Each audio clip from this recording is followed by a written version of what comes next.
সকাল সকাল ঘুম থেকে উঠেই ইয়াসিনের পাপা পানিগুলো পরিষ্কার করতে লেগেছে, কারণ আজকে সেফটি ট্যাঙ্কের উপরে ছাদটা ঢালাই হবে।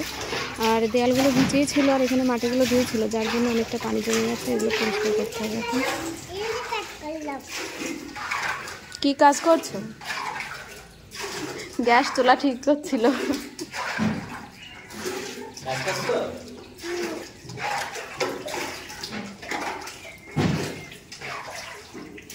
সকালে উঠে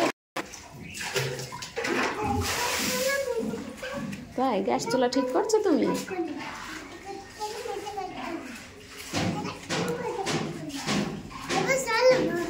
হ্যাঁ,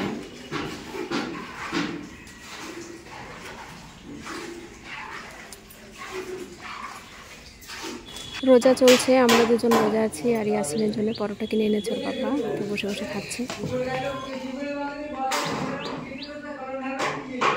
ইয়াসিন তাকাও, পরোটা খাচ্ছ তুমি? তাকাও।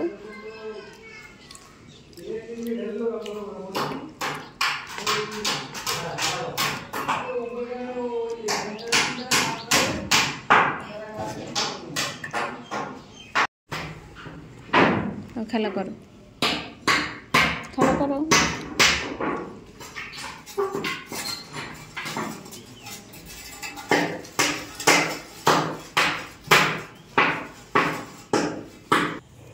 আজকে সেফটি ট্যাঙ্কের কাঠ মারা কমপ্লিট হলো, শাটারিংয়ের কাজটা। আর এই যে রাত হয়ে গেছে, আজকে আমরা এসেছি এই যে ঢালাই রুমে।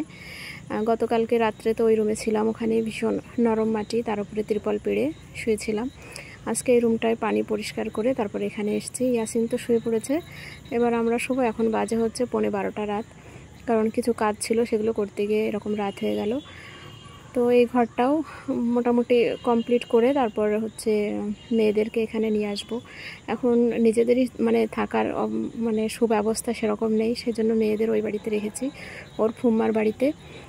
তো সময় হলে ওদেরকেও নিয়ে আসবো, তবে ইচ্ছা আছে ওদের রুমটা পুরো কমপ্লিট করে তারপরে নিয়ে আসব। দেখি কতদূর কাজগুলো গোছাতে পারি। তো এই যে আলটিমেট রুমের যে লুকটা এরকম লাগছে। তো ভিডিওটা এই পর্যন্তই থাকলো, দেখা হচ্ছে পরের ভিডিওতে নতুন নতুন আপডেট নিয়ে। ভিডিওগুলো অনেক আগের করা, কিন্তু ডে বাই ডে পোস্ট করে দিচ্ছে আর কি।